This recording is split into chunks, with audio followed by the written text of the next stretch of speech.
Den Mund Beta Vapen and Whiskey held fra Denmark. I apologise to all my Danish friends out there, but what I'm trying to say is, hi all, Brad Wright from the Single Malt Whisky Club here, and this month we are featuring a whisky all the way from Denmark. In fact, this month we have two whiskies from pretty much the opposite ends of the planet.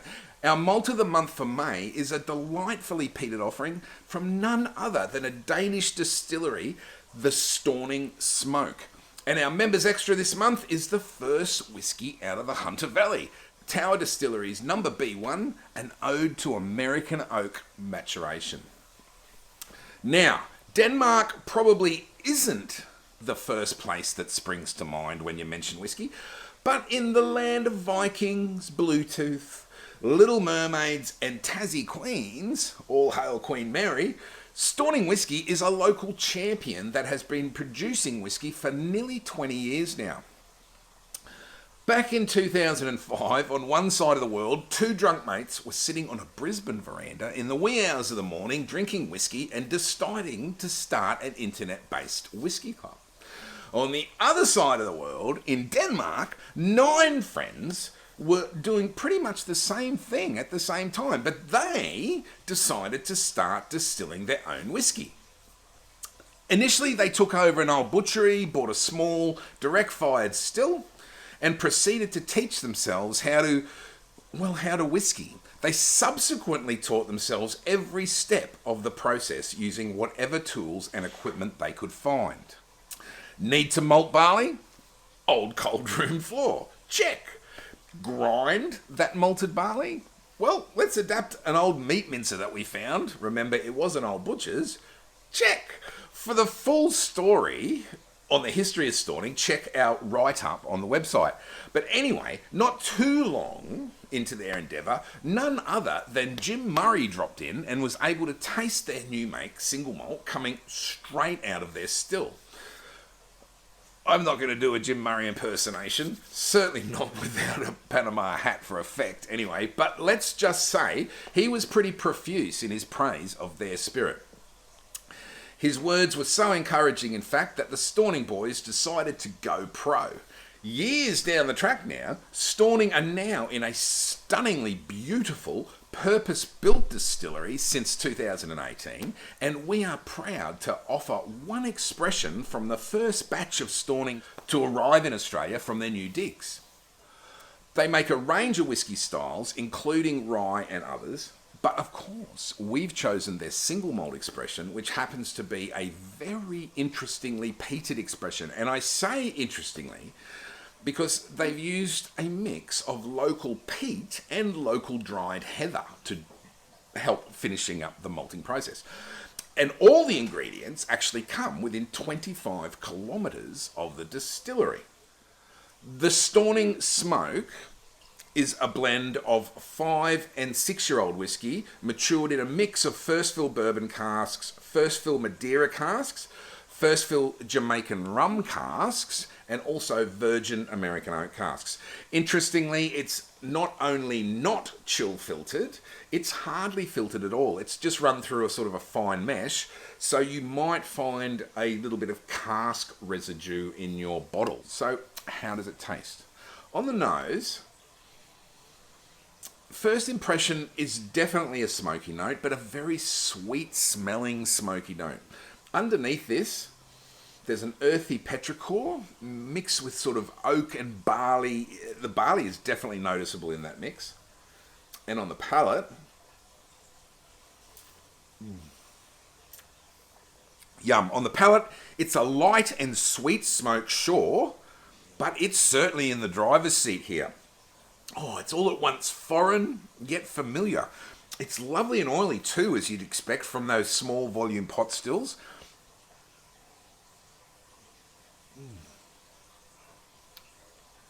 Some of the flavours here I can't quite pick. They are a little foreign to me. I'm more than happy to keep trying though. But there's also many reassuringly familiar notes in there too. There's vanilla, there's citrus, the dried fruits and fruit mints are all there in the wings when you sort of stop to notice. Wow, the finish really turns from a sweet peat, to a much more meaty peaty. There's also definitely a seaside iodine note there, as well as distinct waves of saltiness as it fades. Yum, look, it's still going. Long, chewy, definitely interesting.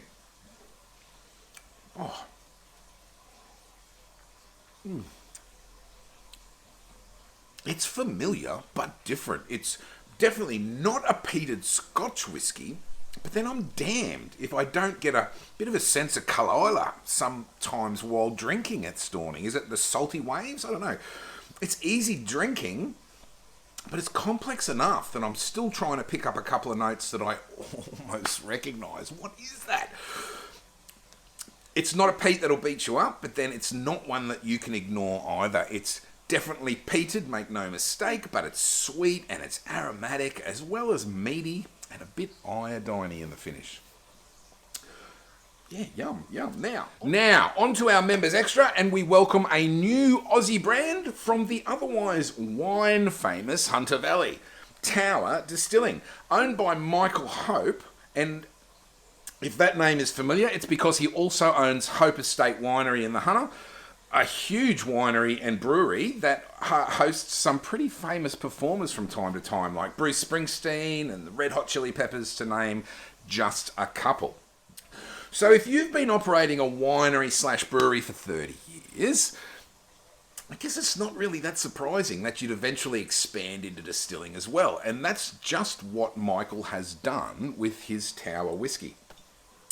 Located just over the road from the Hope Estate, the distinctive orange distillery building is the centrepiece of a 14-room, 5-star lodge. The first releases from Tower are 4 different whiskies, 3 wine or fortified matured whiskies, and also the one we're featuring this month, their odd man out, the B1 American Oak Matured. This single cask whiskey has been matured in a 200 litre first fill ex-Jim Beam small batch cask, then finished in a virgin American oak cask.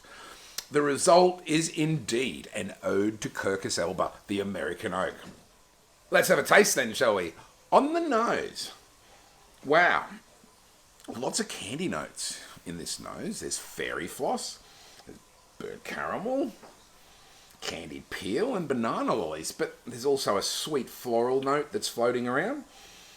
And on further investigation, there's a really nice new leather belt note there as well. On the palate,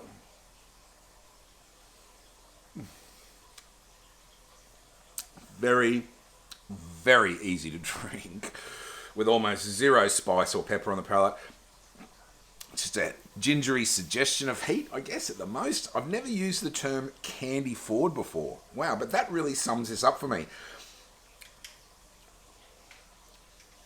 As the nose suggests, this is really sweet and really non-threatening whiskey. It's lots of candy peel, there's dried pineapple, alongside some musk sticks, there's banana chips, vanilla,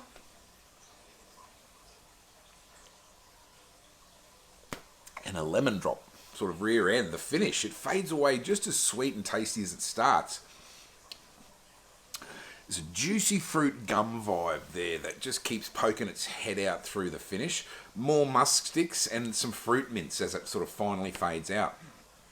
Look, don't take this the wrong way. This is like a tasteful caricature of an American oak aged whiskey. And by that, I mean that all the notes and flavours that American oak can add to a spirit are all here in spades. Those lolly notes, those floral notes, the vanillas and the citrus. They're all here in this almost textbook investigation of Quercus Elba.